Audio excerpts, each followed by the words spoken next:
Hola, en este vídeo os voy a tratar de explicar cómo realizar la práctica de conexión de tres resistencias en paralelo. Tenemos aquí todo el material que necesitamos. Yo lo estoy haciendo en el simulador de FreeSim. Una fuente de alimentación, en este caso una pila de 9 voltios, una placa protoboard, las tres resistencias de valores que he cogido al azar, los cables conductores, voltímetro y amperímetro. Bien. Pues la forma de realizar la conexión de tres resistencias en paralelo es esta. Trasladarlas sobre la placa protoboard de esta manera.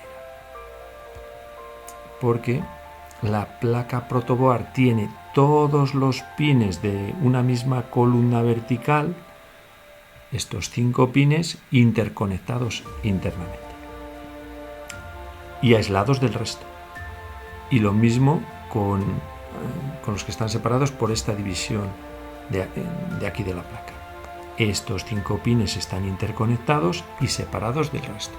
Este simulador nos lo muestra, de hecho, cada vez que utilizamos un pin, nos resalta todos los que están interconectados. Como vemos aquí, estos todos están interconectados, de manera que poniendo el terminal de la resistencia en ese punto, el de esta resistencia en ese punto y el de esta otra en ese otro punto, pues están interconectadas las resistencias e interconectadas con este cable.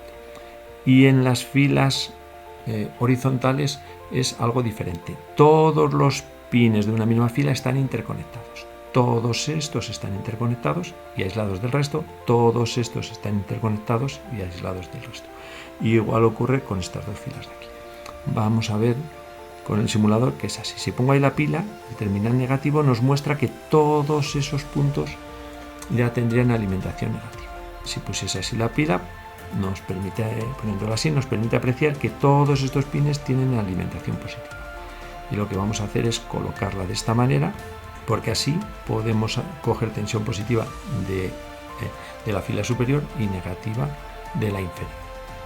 Y para realizar la conexión, pues simplemente llevo este cable pues a cualquiera de estos puntos. Lo voy a llevar a este, el negativo, y el positivo a este, de esta manera, para que quede un poco más estético.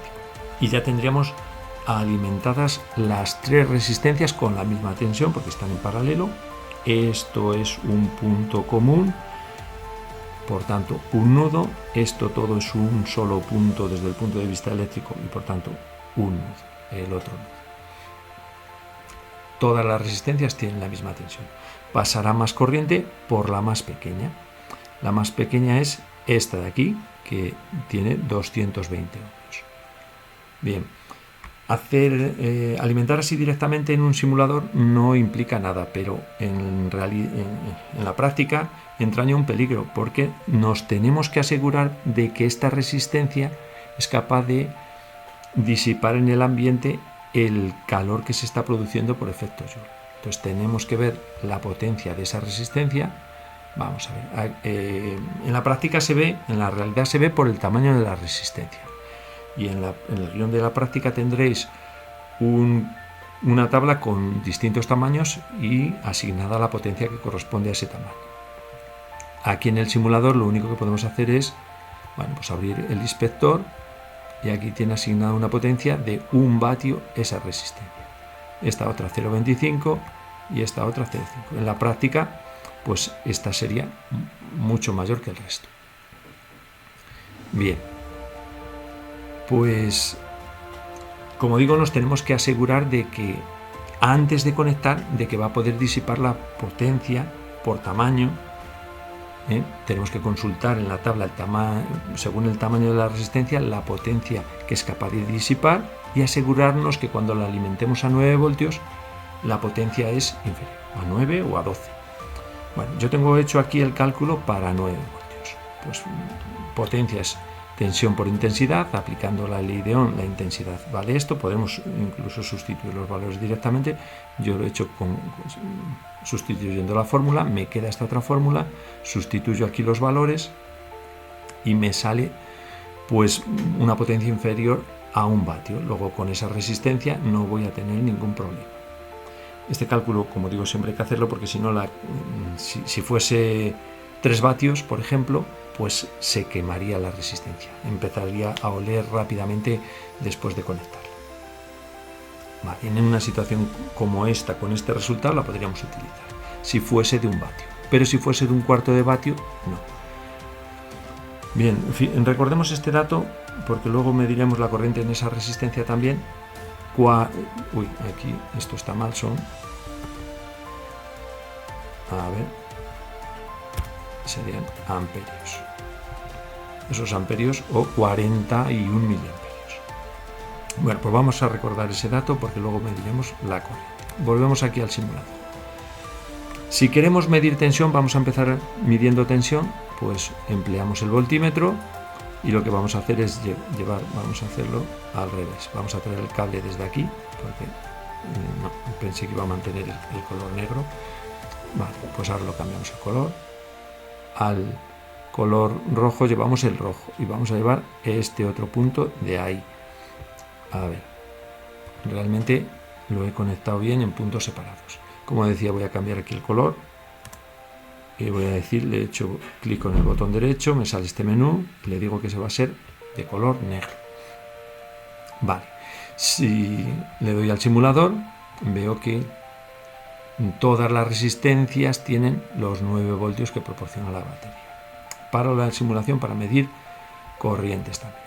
Bueno, si quiero medir la corriente total, ¿qué tengo que hacer? Pues hacer circular la corriente total a través del amperímetro y de esa manera, y cerrar el circuito a través del amperímetro. De esa manera, el amperímetro es capaz de conocer la corriente que lo está atravesando. Entonces, llevo esto al terminal del amperímetro, el común lo traigo aquí y estoy cerrando el circuito. La corriente que antes pasaba por el hilo que estaba aquí situado, bueno, pues la he desviado y circula a través del amperímetro. De esa manera el amperímetro puede conocer esa corriente.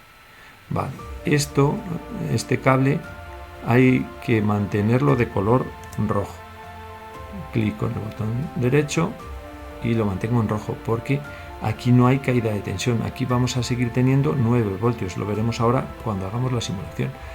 Esta tensión sigue siendo 9 voltios porque idealmente un amperímetro tiene resistencia 0, luego no hay caída de tensión en él, se siguen manteniendo los 9 voltios. Y como vemos, pues la corriente total, ahora estamos midiendo aquí la corriente total, que corresponde pues a la corriente que pasa por las 3 resistencias. A ver, si quisiésemos medir la corriente, voy a parar la simulación, la corriente que pasa por una sola resistencia, voy a trasladar un poco aquí para tener más espacio, por la de 220, que es la que hemos calculado, pues lo que voy a hacer es, a ver si ahora voy a trasladar este pin hasta aquí y lo que tengo que hacer es a esta resistencia alimentarla a través del amperímetro. De esa manera solamente el amperímetro medirá la corriente que pasa por esta resistencia. Es decir, que voy a coger un cable rojo, lo voy a llevar a alimentación y desde aquí le voy a dar alimentación a esta resistencia.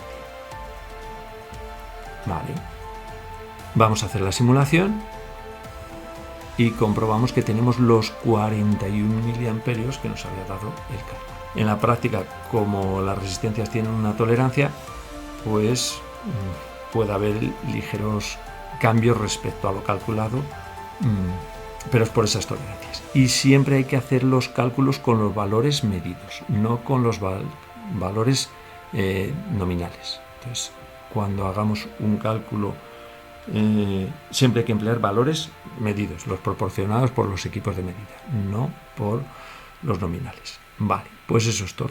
Muchas gracias.